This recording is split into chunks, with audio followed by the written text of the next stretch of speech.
The trauma healing has actually given us an opportunity to truly share some of the pain that we've gone through that has caused us to be in this place. And we're no longer feeling that we can't say anything, that we're not to discuss it. It allowed me to be free with some deep rooted things that I never spoke and know that it was all right for me to speak them. There was no judgment. It more or less said that this is okay, that this is what's needed. Grief is difficult because we don't ever address how we got there. I read something that said grief is the onset, but actually, trauma is the onset. And from there, we move. There's a progression that we move from.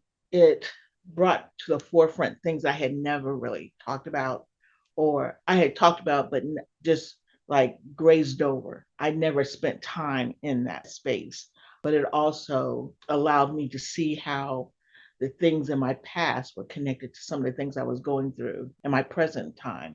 And even though the present situations weren't as traumatizing, but because there was a root here, it made this even more horrific. But once I got to that place of understanding how this kind of really does work, I had a moment of complete release. In that release, I was able to truly open up, even if it wasn't to anyone but to me and God, but to truly open up about some of the things that I had been suppressing or trying to suppress for years.